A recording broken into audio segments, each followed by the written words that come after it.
Well, we are glad to be here. This is actually episode number 1, and we've got a guest with us this morning, and Confessions of a Pastor. So we just want to let you know right off the bat, I'll speak for myself on this. I am very imperfect. I have made a lot of mistakes, not just as a son.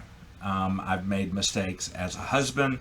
I've made mistakes as a parent. I've made mistakes as a youth minister and as a pastor. And if I have any other roles in my life, I'm going to tell you I'm going to make mistakes there too. And so we just simply have this desire to say, to be honest, Cole and I, you know what? We're going to give you some confessions of a pastor, in this case, pastors. Because I've lived longer than Cole, I've made a lot more mistakes than him. And so it's a little presumptuous of you. Okay. So we're hoping that we can just honestly share from our own perspective. And occasionally we're going to have a guest with us, as we do this morning. We have invited Miss Sharon, who has a great background that we want to draw from today. And it's a background of growing up in the home of a coach, and then she... We'll just follow through that. Let's just begin, because we're talking right now, we're teaching through a series about responsibility. And so this first episode, we just thought it would be a natural tie-in for us to talk about responsibility and what that means from a perspective of a child, and also as a parent or a grandparent or a guardian. And so, Miss Sharon, just give us a little of your background, you having grown up in Arkansas. Mm-hmm. Tell us about your mom and your dad. Okay. I was born and raised in Jonesboro, Arkansas, born in the 50s, 56. I'll go way on back there, so I've made more mistakes than both of you. My mother and daddy were both college educated. They were both school teachers and both coaches. I had one brother, and we were blessed to have the same two parents in our home throughout our growing up. I forgot your mom was a coach. My mom was a coach. I remember that now that you said it. What did your mom coach? My mother was the girls' PE teacher at Jonesboro High School. Okay. And she was instrumental in starting all the girls' athletic programs. Matter of fact, they have an award given every year, the Jean Davidson Girls Athletic Award. I knew that. And so she taught cheerleading and volleyball and basketball, and she could all the girls sports at that time. That's right. She was instrumental in Title IX and bringing all that equity to the girls' athletic departments. And what did your father coach? My dad coached everything in high school, but most importantly, he was a football coach.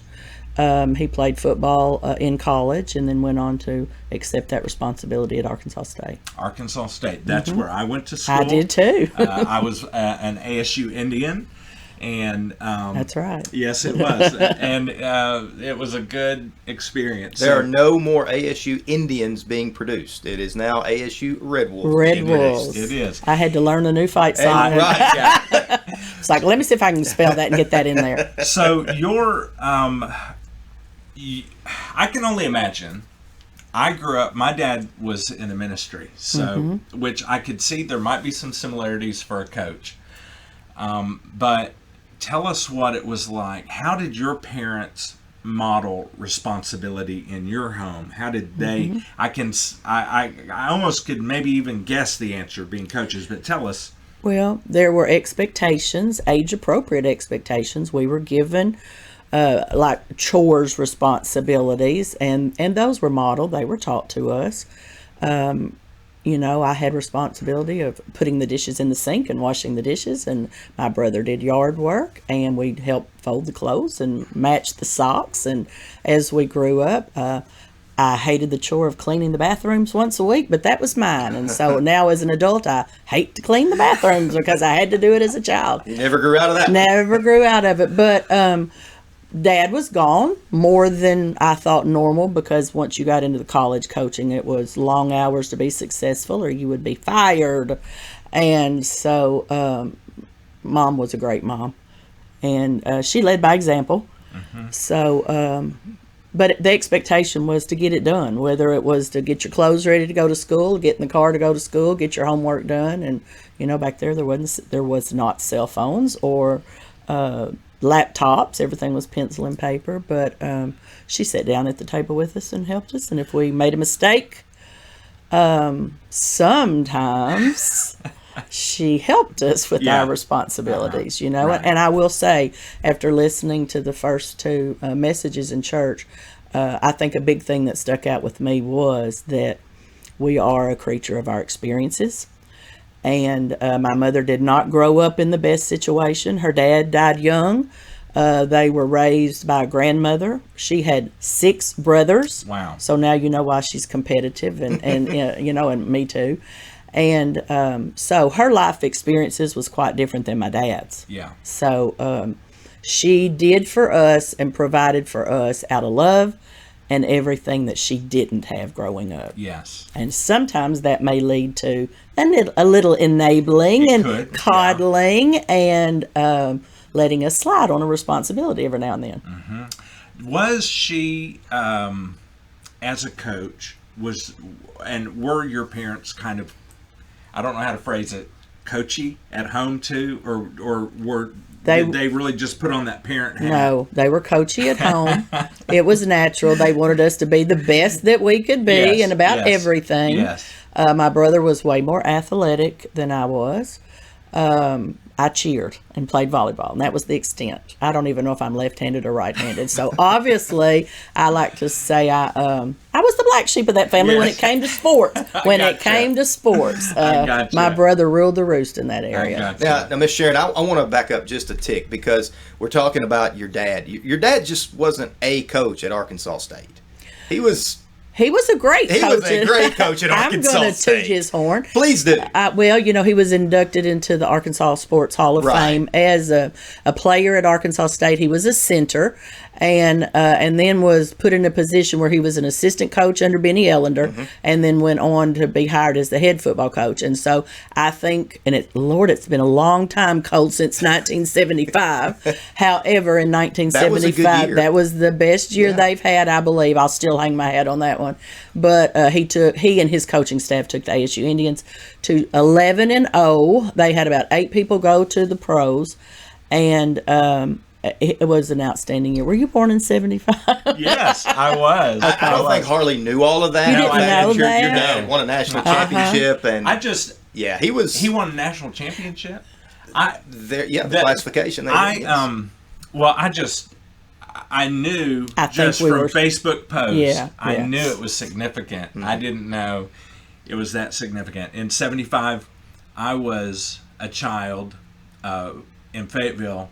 Okay. Sitting beside Lou Holt's daughter in the first, second, third, somewhere in their grade. Had a crush on her. Oh, wow. No, they did win the version of it. Yes, correct? It was at their level. And then later on, when they entered Division I, the saying for that year was 11-0 and no place to go, because they weren't quite recognized to the caliber of the Arkansas and but on Alabamas. The level that they were That's correct. They were the best team in the country. That is correct. So, that is awesome. They got national recognition because at that time there were only 2 undefeated teams in the whole United States, and one of them was Arizona State, ASU, and Arkansas State. So wow. That was so you cool. came home. When you came home, you were coming home to 2 coaches, 2 teachers.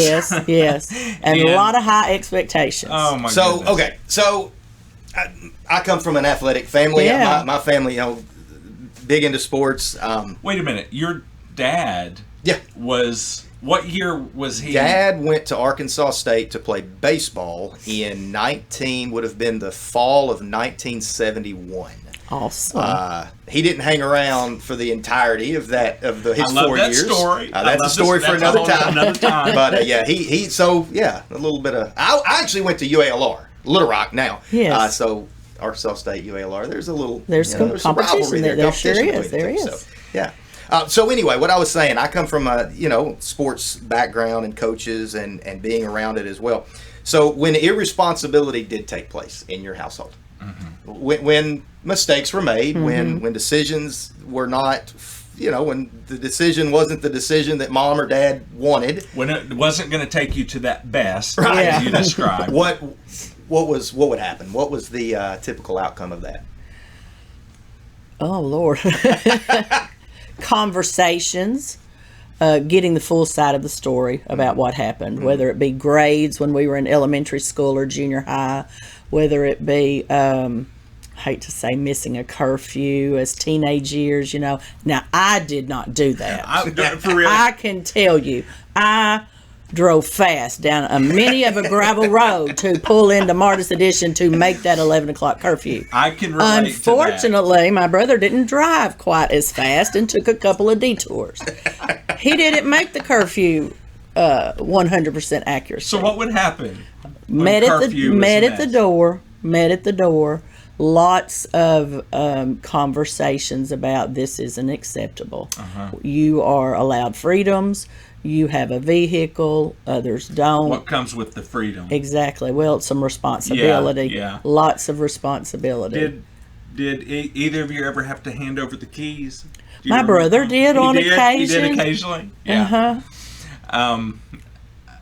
Yeah, I can't tell the story because I don't have permission, but I have a really good one that just came through my mind. My brother always felt like that going down campus at ASU, speed limit 30. He does 32, and he gets pulled over. My dad said, just be honest with the police officers, give them your driver's license, whatever. So that's what he had told him before. I don't even know if he'd had another ticket. But when he did do that, that didn't always work for my brother because the police officers would think he was being a smart aleck. And so I was like, dang, Billie Jean, you can't win for losing sometimes, But responsibility. We had opportunities. And with those opportunities were some expectations and some responsibilities. And you said something a few moments ago that I think is important because we've been talking in this series about responsibility, but at the same time, you made the comment, you said there were times where maybe we didn't follow through on responsibility, but mom or dad, they offered, instead of punishment or consequences, every once in a while, they would offer grace as well. And I think grace is also important to talk about because it's not... God offers us grace too, and so just that it's possible for parents and for people in responsibility to offer that grace as well, and I think that's important. Oh, it's very important, and it's a learning tool. And I'll tell you another story. Being a coach's daughter, there was preachers and teachers and coaches. Sometimes what they say about their children. But I very vividly remember being upstairs in the bedroom, and there was a big party after a football game. And my dad was flying off to go coach. They were out of state for a football game, so he wasn't going to be there. And he just came in there and he said, "Hey, Sharon, I know you're going to a party tonight." And I said, "Yes, sir." And he goes, "I don't have to worry about you." He said, "But just remember, there will be people that will try to bring you down the wrong path." He said, "But they'll put you up against the wall, the back up against the wall, and you'll be forced to make a decision. But I don't have to worry about you because I know you'll make the right one."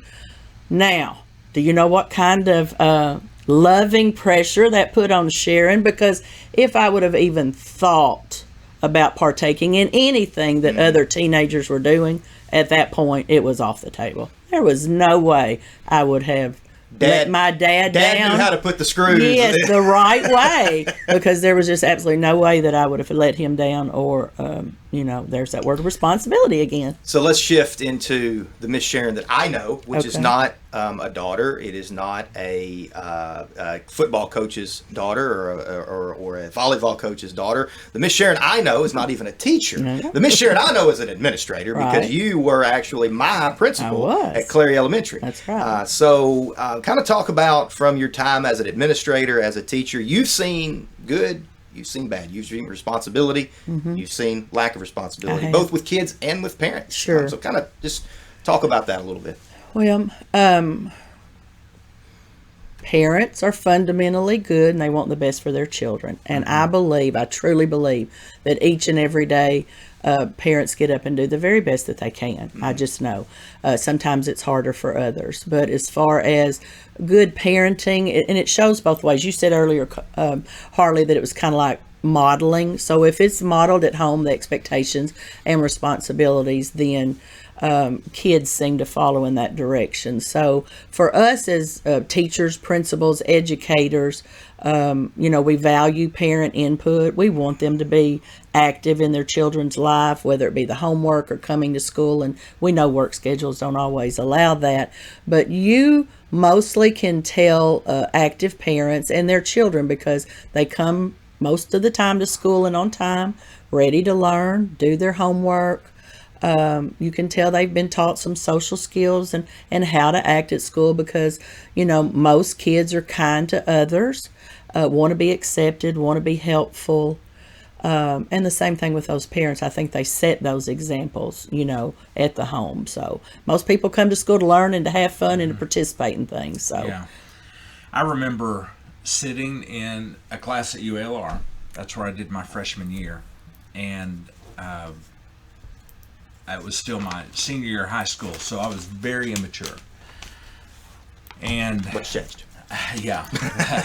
I remember though thinking, okay, I'm the youngest person in this class, because at that time the average age at UALR was about maybe 27. Right, commuter college. It was commuter college. And so I had this pride well up within me. Hey, here I am. I'm just not far from being 16 years old, and I'm a freshman in college.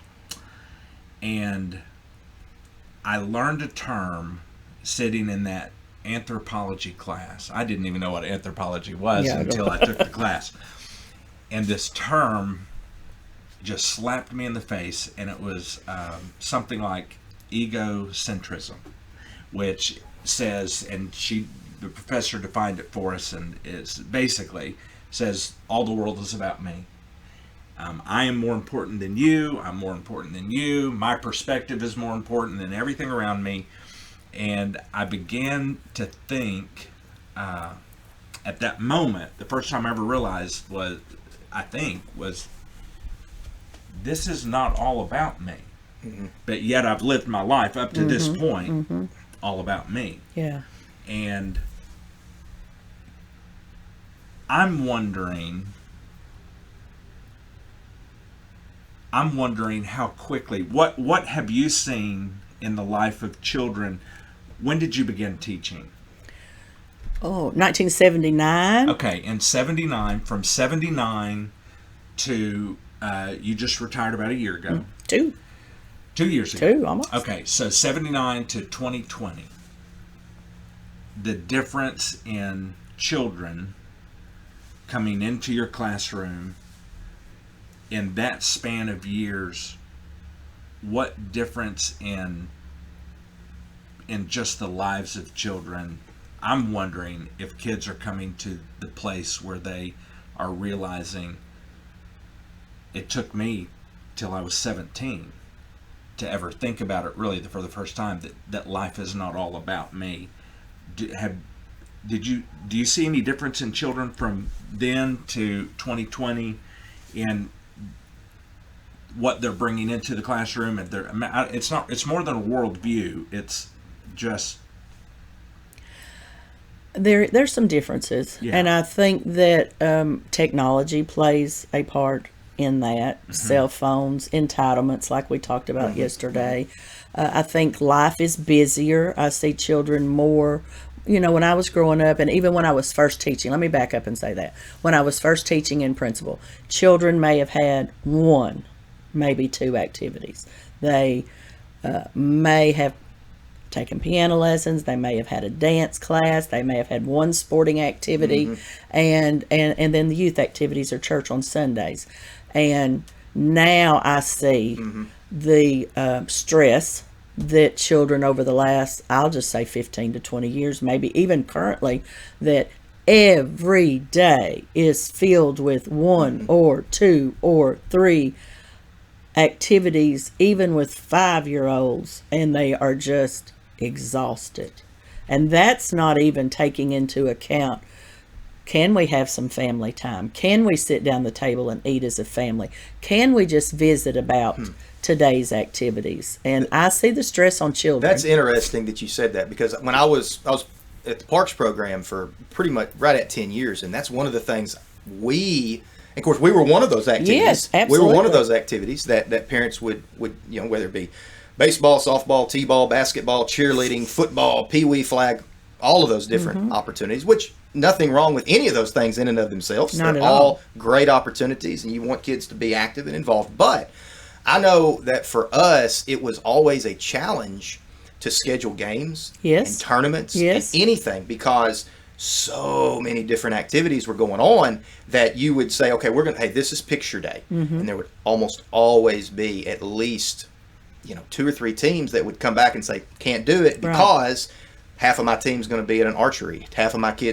which, again, nothing wrong with any of those things. But, man, when you're just filling that calendar up, where is the time to, like you said, be able to see some of those family interactions and some of that modeling that you were talking about earlier. Right. I think it does. I know it comes from love, and I know it comes from wanting the best for their children. I think at that time they think it's the best, and then reflecting back, it's like, wow, maybe we were a little busy. Maybe we were a little too busy for life. As I think about that, because my first reaction would be all those activities in my thinking would necessitate increased responsibility for children. But I think the studies are showing that increase in activity is not increasing responsibility. In fact, as you already said, it may be stressing those kids out. So they may be arriving to school as just another one of these activities on this thing, not as a primary, I need to get this done, primary focus, I've got to get this done and so that I can move forward in life. They may be coming to school stressed out, not more responsible. I said this to my daughter, and this is the other daughter, Devin, that lives in Bentonville. She has 2 precious daughters, and they're very active in everything. And one day she sent me a picture of my youngest granddaughter, and she literally was laid out in the floor of her dance class, just laid out, just spread eagle, laid out. And I said, goodness, she wasn't feeling dance today, was she? And she said, well, no, because we had after school this, and then practice for soccer happened to fall on this day, and now we're ending it with dance, and it was like 7:00 at night. Yeah. Well, no wonder. Yeah. And look here, Victoria's a hoot. So she said, I ain't having this, and she just flat laid right out on the floor. I think that was Devin's sign to say we may have overscheduled on these days. We had something similar happen to us when Ella, my oldest, was about kindergarten, 1st grade, I forget. We were going to have her in a dance tumble type class in DeWitt, and because that was the thing, that's what everybody that's wanted exactly to do. that's right. That's what we were going to do, and we did it for a couple of weeks. And so on these certain days, maybe it was a day, I can't remember if it was 1 or 2, she would get picked up, we would go to DeWitt, we would do that, we would finish that, we'd come home, it'd be 6:30 by the time we got home. And after about 3 weeks, she just burst into tears and basically said, Daddy, I don't want to do this. I'm tired. That's right. And that was a moment, to go back to the conversation about responsibility. My responsibility as a parent was to say, I'm overwhelming this kid. We've got to pull back just a little bit, because we think of responsibility always, to me, I do, in terms of, well, I've got to get this done and I've got to get this accomplished. From a parental perspective, sometimes it's identifying those stressors, identifying those moments of being overwhelmed. Absolutely. And saying, you can't or don't have the ability to pull back. I'm going to have to pull back for you. I'm going to have to help you out there and kind of model that sometimes you don't have to do everything. And so that happened to us as well. Yeah. So you have seen a difference in children coming in, a difference maybe by 2020 when you're retired. Some differences, though, are really good. There have been some good differences. Our children have more access to information than we ever had. And know how to use it. And know how to use it. Not just the access. They can take it and dominate it. Digest it. Yeah. Rachel, my 6-year-old, almost 7. There's no way when I was 7 that I was and maybe I'm selling myself short, but not just the access, but the ability to use it. That's right. And to put it into real life situations. That's great. That is great. That is great. And then the downside, not just one, and there are more upsides too. The downside, one of the downsides is scientists are telling us that one of many reasons children are entering adolescence earlier and earlier and earlier. And part of that is that flow of information. So they're having this adult-sized load of information that they have access to, that they carry in their pocket, but they don't yet have the ability to process it or do anything with it. They know how to use it, and they know how to perhaps maximize that information. So they're entering adolescence sooner, and then we're told that now they're leaving adolescence later. And so we have this gap, and part of that gap is, I think, so here's on the downside, we have all this technology that does so many wonderful things for us. It kind of gets us into the adult world before we're ready to mentally handle it, and it leaves us there longer in that adolescent world, longer than we should be, because we never learned how to handle it. And so we are spitting out on this other end young adults sometimes who aren't ready and prepared to handle. They have all the information in the world, but they haven't had the experience to turn that into productive life skills, and how to. But I can put myself in that same scenario because we were on the very cusp. Cole more than I. I had a cell phone when I was a senior in high school. That was my first cell phone. And it was not smart. Nor was I. But, this is not a generational problem. Which is different. It's just different. It's just different. Cell phones are a problem at school, you guys.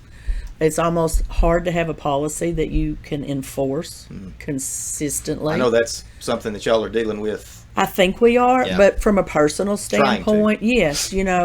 I would really just prefer that they either not come at all, or stay in a vehicle, or at least stay in a backpack and have access to them maybe at lunch. I mean, I think we all are addicted to phones and technology. Yes. I am. Yes. I am. First thing I do in the morning. Yeah.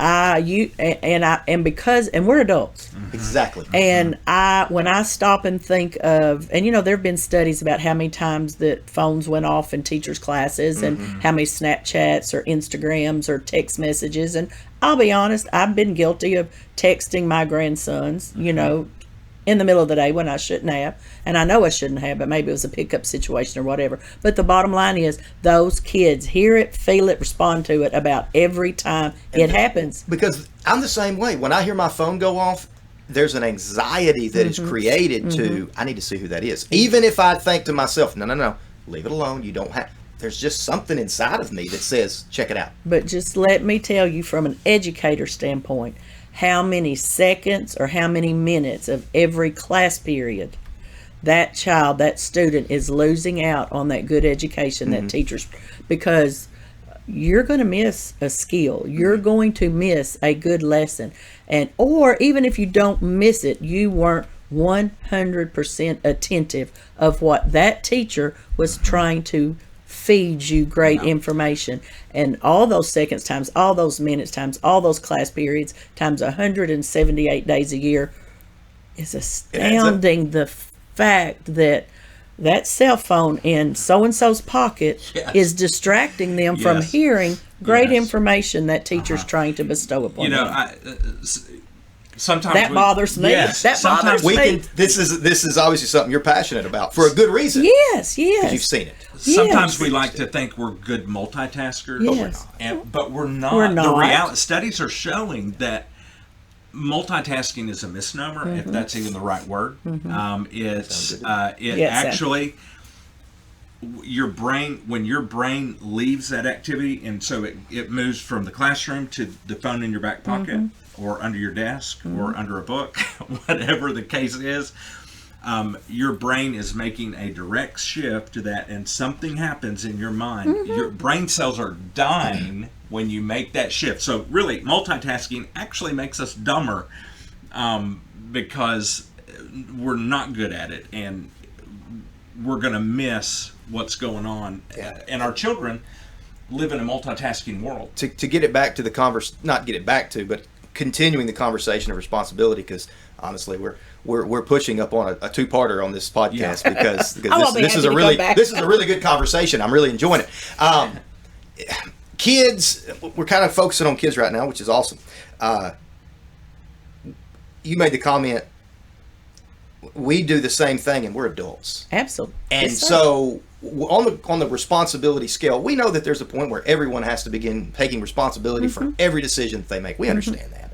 And I don't where that is, when that is, how that works, that's not for me. But when we're talking about young people, there's a point where an adult does have to step in and take responsibility off their shoulder and say, you are not right now. I'm going to say no to this. It's got to talk about that from a teacher, an administrator, where there are times where, as an adult, as a parent, as a teacher, as a coach, you've got to step in and you've got to shoulder some of that responsibility that maybe they're not ready for just yet. Are you talking about cell phones? You're talking about life at school in general? I think it could be anything. I know that, and I've always said, if parents are their children's first advocate, so schools welcome input, questioning, asking questions, being involved. And I don't mean stand up for your children, but just to be actively involved to make sure everything's going okay. Clarify something. What becomes sometimes more strategic is we want parents to believe what the teacher says. I always say there's three sides to a story: the way I perceived it, the way you perceived it, and somewhere in the middle.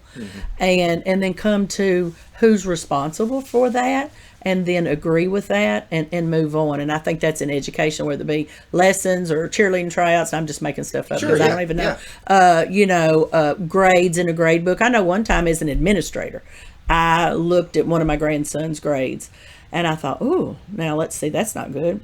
0 out of 10 or 10 out of 100. That's what it was, 10 out of 100. And so I very nicely and professionally said, could you tell me what so-and-so didn't get about this lesson, because he's a math whiz and he normally aces everything. And she said, oh, thank you for the email. When I'm loading grades in, I guess my finger didn't hit that extra 0, and it was supposed to be 100 out of 100, not 10 out of. So it was a good conversation. I was the grandparent, not the principal. Teacher appreciated the input, and we're human. We make mistakes.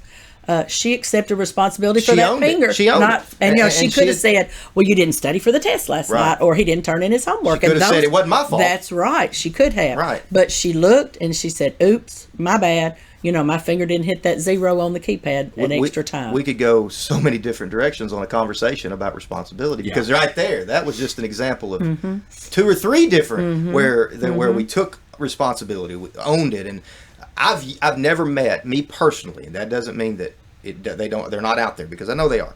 I've never met a person, an adult, that wanted something bad to happen to a kid.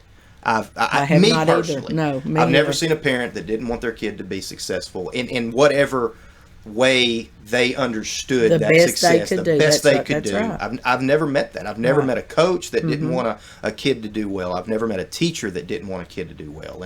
And I think it starts with relationships too.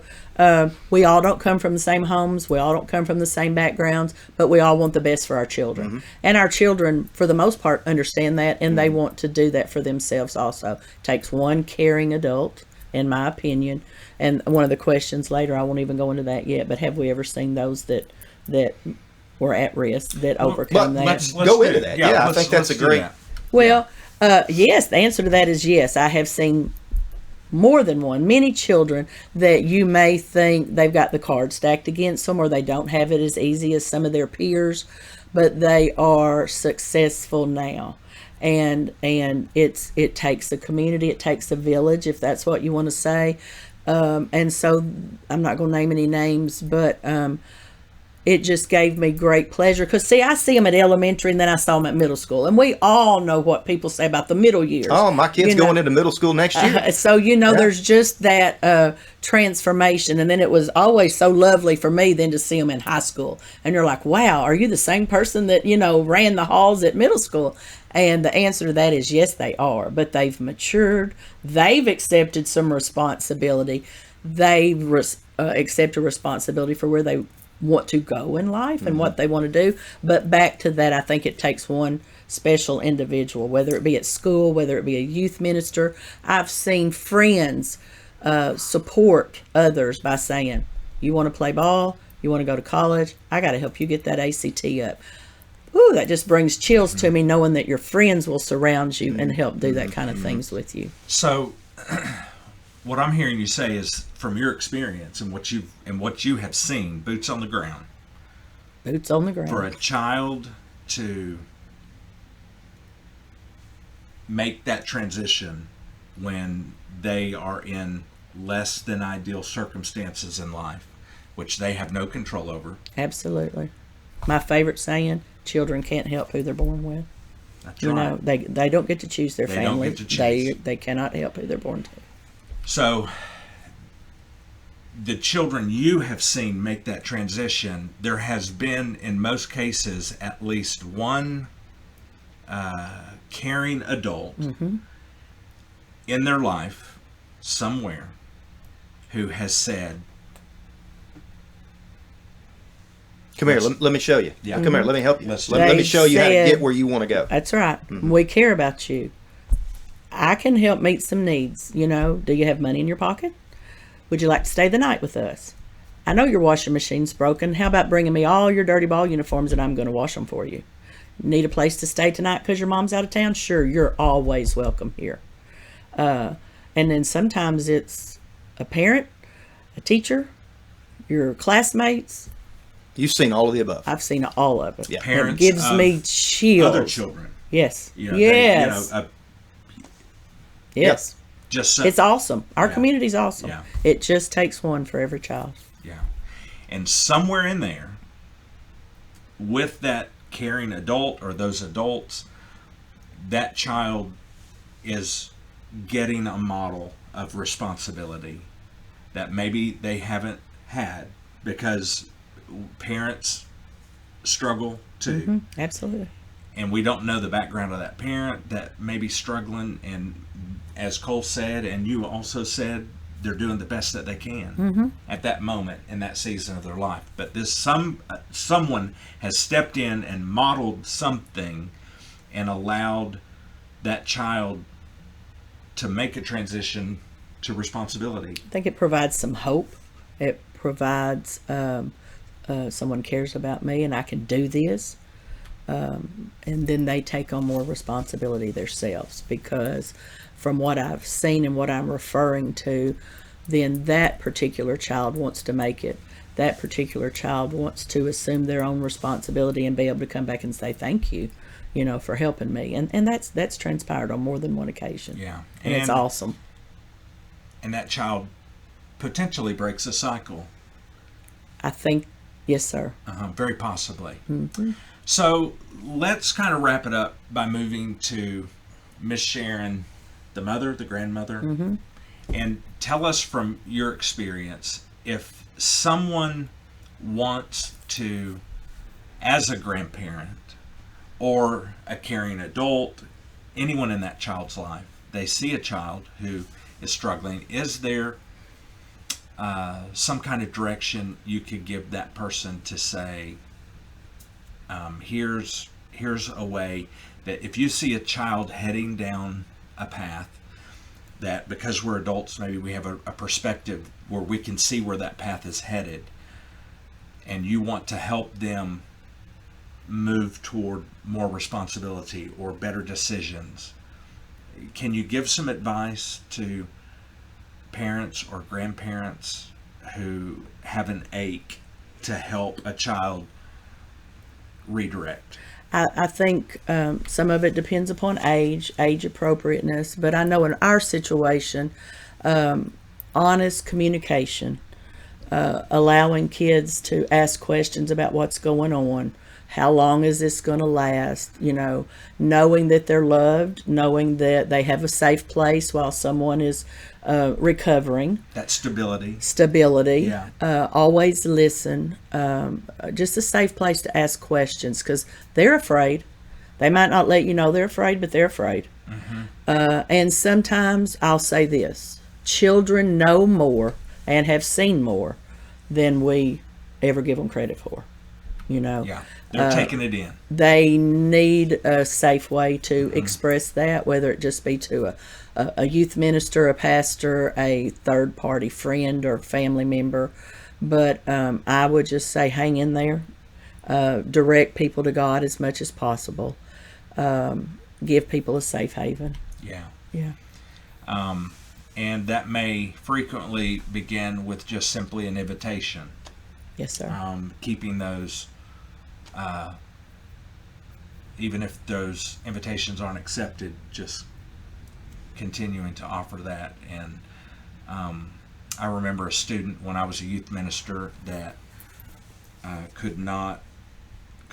more than one students could not look up from a book. He would look at a book so he didn't have to look at you. And there would be all kinds of activities going on, and he would be against the wall just with the book, and that was his safe place, really. And just over the course of love and kindness and equity, treating them just like everyone else, with equal love and kindness and attention, over the course of a year, that student blossomed. And man, my mind's being flooded with a lot of stories right now of students. And I thought I was just doing my job. Yeah. But as I think about it, of course it was motivated by love and care, but it just takes one. At least. It just takes one. They need at least one. As I got older and more mature, and even really close to retirement, when children came to my office, it was supposed to be a discipline thing, but I just found it be more successful. I turned it into a learning, a questioning, a teaching. What could you have done better? What were your responsibilities in that situation? If you had it all to do over again, what would you do? And a learning lesson. Because, discipline, whoopee, a Saturday school and in school, you're not learning a lesson. I believe in more That's positive. A punishment. Yeah, there's a difference between there punishment and discipline. Yeah. And if I have one thing written down in my notes that I wanted to say, and it goes back to earlier in teaching responsibility with children, and even as parents, we're busy, we're loving, we are diversified with jobs and family and trying to do extracurricular, but so I'm going to go back and say, if I had it all to do over again, and I've tried to share this with my adult children, say what you mean and mean what you say. And so whatever the expectations are, whatever the rules are, whatever the learning responsibilities are, have a few and stick with them. Sometimes we get tired and busy, and we're washing the dishes and we're cooking, and somebody will say, can I do this? Can I do this? Can I spend the night? Can I spend the night? And then you know, because it's a school night, and then all of a sudden you go, what the heck? Get the heck out of here. That kind of thing. And the same thing, I did it to my mother. My mother did not believe in ear piercings. She said if the good Lord wanted you to have holes in your ears, he would have put them there. And I never got to get my ears pierced like my friends did. And I would ask, and no, honey, no, honey, no, honey. You know what I believe about ears. And then one day, and I was brave. I was 14. And I said, I've already made the appointment, Mama. Cringing. I've already made the appointment, Mom. And at that weak moment, she said, your ears, I hope they don't get infected. Well, I told her a little white lie because I hadn't made the appointment. But then she gave me the go-ahead. Did you hear it? She gave me the go-ahead. And so, boy, I ran and made that appointment, got my ears pierced. Now I have 4 Did they get infected? No, they didn't get infected. I took care of them. And afterwards, she said, "Oh, you look really nice. Why don't you try some diamond studs?" As you would take care of them, because Miss Sharon is responsible. Yes, she is. I try to be the responsible one. I think we end it right there. That's a great story. And I'll say this too. I think this is a two-parter. This at some point we're going to have Miss Sharon on pretty soon. I've kind of enjoyed this. But now go ahead and ask me my favorite color. So rapid fire, real quick. We want you to get to know Miss Sharon. If you're like me, you knew her as a principal, so maybe you didn't know her as well. So we're going to try to let you know Miss Sharon. She has no idea what these questions are going to be, right? No, I don't. So Miss Sharon, what's your favorite color? Purple. Clary Tiger purple. Clary Tigers, baby. What is your favorite food? Oh my goodness. Mexican. Mexican. Okay, you got to be more specific. What? Ranchero. Ranchero special. If you're from shrimp and the chicken. If you're from the Stuttgart-Dewitt area, you know what she's talking about. Right. Your favorite sports team? Well, right now, the Stuttgart Ricebirds. There you go. Lady Ricebirds. Stuttgart Ricebirds. So, Miss Sharon, and tell me again, when did you graduate from high school and college? What's the... Oh, my goodness. I'm the greatest class alive. I'm the class of 75. All right, last question. That's high school now. 78 in college. Ooh, my daddy pushed me. 3. My daddy pushed me. Responsibility. So Summers. It can be done. Absolutely. It can be done. And I was active in my college and sorority life also. All right, Miss Sharon, if you could, and this one's a little deeper. Okay. If there was one thing over the course of your 40 years as an educator, 40 years in education, if there's one thing that you could go to a principal today, a teacher today, an assistant principal, anyone in Stuttgart School District or any other school district, and you could say, one thing I could tell you, one piece of advice, what would it be? And you had no idea this question was coming. And so, what just off the cuff, what would you say? What would that thing be? Listen to the children and, I don't know, make all decisions based on what's best for that child. Don't get tied up in politics. Don't get tied up in anything else. Just make decisions. What's the best interest of children? You will be successful. That was not a bad rapid fire answer, Harley. That was great. Well, teach them responsibility. Yes. That's what it is. There you go. And add responsibility. That's right. Well, we know this for me personally. This is a hot topic. Just responsibility, not because I'm so good at it.